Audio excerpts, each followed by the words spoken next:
Hello everyone, this is me Preeti Singh. Welcome back to my YouTube channel Need in Heart.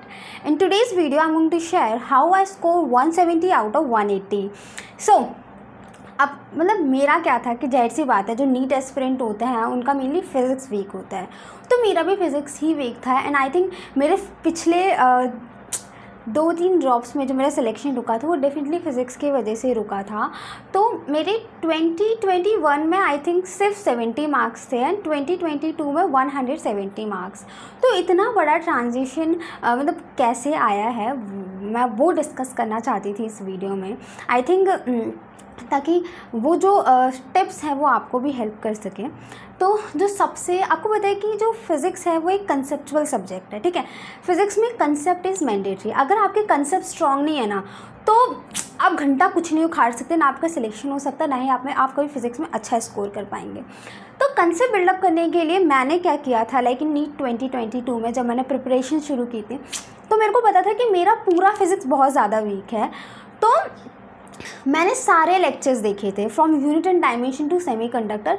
Even जो subject मेरा थोड़ा सा strong मतलब थोड़े जो चैप्टर्स मेरे फिज़िक्स में थोड़े से स्ट्रॉन्ग भी थे, मैंने उसके भी सारे लेक्चर्स देखे थे कि एटलीस्ट जो मेरा थोड़ा बहुत अगर कहीं थोड़ा बहुत कहीं लैक भी कर रहा हो उस किसी भी टॉपिक में तो वो भी स्ट्रॉन्ग हो जाए। तो आपको भी ऐसे ही करना है कि अगर आपको लगता है कि आपका फिज़िक्स वीक है या आपके प्रीवियस ड्रॉप्स में सिर्फ 70 नंबर आए हैं या 80 नंबर आए हैं फिज़िक्स में और आप भी हाई स्कोर करना चाहते हैं सब्जेक्ट के अंदर, तो आप भी किसी भी एक टीचर को फॉलो कीजिए। मैंने क्या किया था, मैंने एक ऑनलाइन कोर्स लिया था, सिर्फ फिज़िक्स का लिया था। उसके अंदर जितने भी लेक्चर्स थे फिज़िक्स से रिलेटेड, लाइक फिज़िक्स वाले सारे लेक्चर्स मैंने देखे थे यूनिट एंड डायमेंशन से लेकर के सेमीकंडक्टर तक।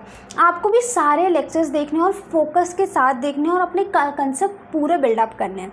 क्योंकि मेरा ड्रॉप ईयर था तो आपको पता है कि ऑनलाइन कोर्सेज़ का एक बेनिफिट होता है कि आपको PDF मिलती है, लाइक आपको नोट्स की PDF मिलती है। तो जाहिर सी बात है हम ड्रॉपर्स होते हैं और इतना टाइम नहीं था कि आप मतलब नोट्स बना सको। और जाहिर सी बात है आपको बहुत ज़्यादा हार्ड वर्किंग होने की ज़रूरत नहीं है, आपको थोड़ा सा स्मार्ट भी सोचना होगा। तो मैं लेक्चर सुनती थी और मैं नोट्स नहीं बनाती थी, मैं सिर्फ उन PDF से ही नोट्स रिवाइज करती थी, ठीक है। तो ये तो था मेरा कंसेप्ट के लिए। मैंने क्या किया, कंसेप्ट के लिए सिर्फ लेक्चर्स देखे, इससे मेरे कंसेप्ट्स बन गए, ठीक है। दूसरा जो मेन की फैक्टर आता है फिज़िक्स में इस क्वेश्चन प्रैक्टिस, क्योंकि पता है फिज़िक्स एक मेनली क्वेश्चन प्रैक्टिस वाला सब्जेक्ट है। इसके अंदर आपको इतना रटना नहीं होता, आपको मैक्सिमम से मैक्सिमम क्वेश्चंस प्रैक्टिस करने होते हैं।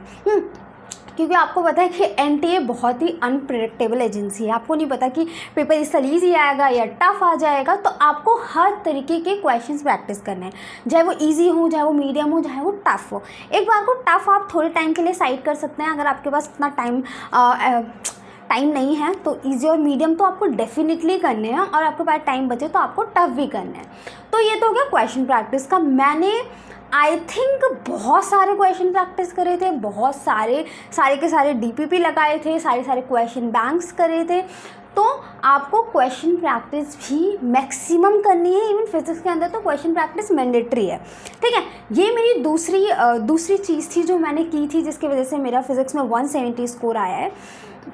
और तीसरी चीज़ जो मैंने सबसे ज़्यादा की थी, शॉर्ट नोट्स बहुत हेल्पफुल होते हैं स्पेशली नीट एस्पिरेंट्स के लिए। तो मैंने ना 3 तरह के शॉर्ट्स नोट बनाए थे फिज़िक्स के अंदर। स्पेशली जो मैंने एक नोटबुक बनाई थी उसके अंदर सिर्फ मैंने फॉर्मूलाज लिखे थे from unit and dimension to semiconductor, सारे फॉर्मूलाज लिखे थे मैंने एक जगह अपनी एक नोटबुक में। दूसरी तरह के जो शॉर्ट नोट्स बनाए थे मैंने, वो बेसिकली मैंने बनाए थे कि जब मैं अपने नोट्स रिवाइज़ करती थी या उसके अंदर जो भी क्वेश्चंस मेरे नहीं बनते थे, तो उन जो भी क्वेश्चंस नहीं बनते थे, जो क्वेश्चंस मुझे टफ़ लगते थे या कोई ऐसे क्वेश्चंस जिनके अंदर बहुत सारे कंसेप्ट्स यूज़ हो रहे हैं, लाइक अब क्या होता है ना फिज़िक्स के अंदर आपके बहुत सारे, जब आप कोई क्वेश्चन करते हो कभी कभी कुछ क्वेश्चंस में क्या होता है कि चैप्टर्स कनेक्टेड होते हैं, पूरा आपको जो मैकेनिक्स है वो कनेक्टेड है, ठीक है। जब आप मैकेनिक्स पढ़ते हो तो आपको पता है कि आपको NLM, WPE, रोटेशन, ये सारे आपको कनेक्टिव चैप्टर्स हैं। तो जिस क्वेश्चन में 6 से 7 कंसेप्ट्स लगते थे या 6 से 7 फॉर्मूलेस लगते थे, वो वाला क्वेश्चन में अपने वो जो मेरी क्वेश्चन के शॉर्ट नोट्स से मैं उनमें लिख लेती थी। तो इस तरीके से भी आप कर सकते हैं, क्योंकि आपने नीट में नोटिस किया होगा पेपर वॉज इस साल का नीट का पेपर कंपैरेटिवली प्रीवियस ईयर से ईजी था, लेकिन उसके अंदर भी आपने देखा होगा कि ऐसे क्वेश्चंस भी थे जिनके अंदर बहुत सारे चैप्टर्स के कंसेप्ट एक ही क्वेश्चन में लग रहे थे। तो क्योंकि मैंने ऐसे शॉर्ट नोट्स प्रिपेयर किए थे तो उसमें बहुत ज़्यादा हेल्पफुल था, ठीक है। तो ये तो मैंने दूसरे तरह के शॉर्ट नोट्स बनाए थे जो मैंने क्वेश्चन के लिए बनाए थे। और तीसरे तरीके के शॉर्ट नोट जो मैंने बनाए थे वो थ्योरी बेस्ड शॉर्ट नोट्स बनाए थे। आपको पता है इस बार एग्जामिनेशन में आपने देखा होगा कि फिजिक्स के अंदर भी स्टेटमेंट बेस्ड क्वेश्चंस आए थे जो थ्योरेटिकल क्वेश्चंस थे, ठीक है। तो मेरे को जो भी बेसिकली पॉइंट इंपॉर्टेंट लगता था नोट्स के अंदर, मतलब जो थ्योरेटिकल पॉइंट इंपॉर्टेंट लगता था, चाहे वो मैग्नेटिज्म में हो, चाहे वो न्यूटन डायमेंशन में हो, या किसी बेसिकली आपने जो ये देखा होगा जो भी मॉडर्न फिज़िक्स के क्वेश्चंस थे वो, तो मैं वो उनमें सेपरेट लिखती थी, जिसकी वजह से मेरे स्टेटमेंट बेस्ड क्वेश्चंस गलत नहीं हुए और मैं वो उन क्वेश्चंस को अटेम्प्ट कर पाई। तो वो मेरे थ्योरी बेस्ड शॉर्ट नोट्स है फिज़िक्स के लिए, ठीक है। तो आपको भी इन 3 तरह के शॉर्ट नोट्स बनाने हैं। मैं इनका बेनिफिट बताऊंगी कैसे आप शॉर्ट टाइम में अगर आपको किसी टेस्ट के लिए प्रिपेयर करना है तो ये तीनों तरीके के शॉर्ट नोट्स बहुत ज़्यादा इंपॉर्टेंट, बहुत ज़्यादा काम आते हैं, ठीक है। तो ये तो शॉर्ट नोट्स का था। चौथा जो बहुत इम्पॉर्टेंट चीज़ होता है लाइक वो है टेस्ट।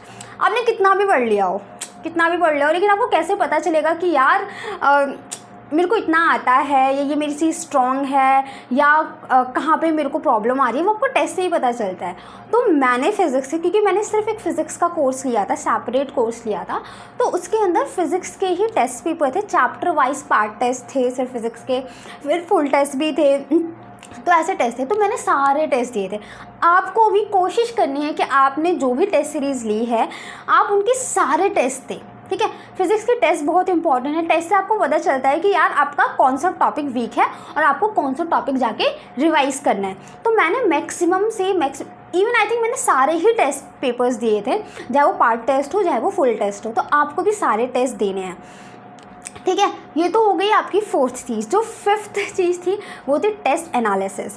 अब क्या होता था जब मैं टेस्ट देती थी, स्पेशली फिजिक्स का जब मैं टेस्ट देती थी, तो उसके अंदर जो क्वेश्चन मेरा गलत होता था उस क्वेश्चन को मैं लिख लेती थी, या उस क्वेश्चन का जो क्वेश्चन मेरा गलत हुआ है वो जाके वो टॉपिक में रिवाइज करती थी, चाहे वो मेरे नोट्स में हो या उससे रिलेटेड क्वेश्चन भी मैं अपनी मिस्टेक नोटबुक में लिख लेती थी कि ये वाला क्वेश्चन मेरा गलत हुआ है टेस्ट के टाइम पर। तो ऐसा आप भी कर सकते हैं अगर आप 170 स्कोर करना चाहते हैं आउट ऑफ 180। तो ये मेरे कुछ 5 टिप्स थे जो मैंने अपने नीट प्रिपरेशन में यूज़ करे थे फिज़िक्स को मास्टर करने के लिए, जिससे कि मेरे 170 आए थे आउट ऑफ 180। सो अगर आप भी करना चाहते हो तो प्लीज़ ये टिप्स यूज़ करें and score high in your NEET physics 2023, ठीक है। होप आपको ये वीडियो पसंद आई हो, और प्लीज़ फिज़िक्स को अपना वो सब्जेक्ट मत बनने देना जो सिलेक्शन रोक देता है, बिल्कुल भी नहीं। इट इज़ वेरी बहुत अच्छा सब्जेक्ट है जब आप पढ़ेंगे इसको। और दूसरी बात, सबसे अच्छी बात है फिज़िक्स की कि जितना आपको समझ आने लगता है ना, आपको मज़ा आने लगता है। तो आपको इसको एंजॉय करके भी पढ़ना है कि अच्छे से पढ़ना है, टाइम देना है सब्जेक्ट को। तो ये सब्जेक्ट आपको उतना टफ नहीं लगेगा, उतना है भी नहीं, बस हो जाता है। एक सीक्वेंस में पढ़ने की ज़रूरत है। I hope you like this video. If you like it, gives a thumbs up, press the bell icon and subscribe my channel. Thank you so much.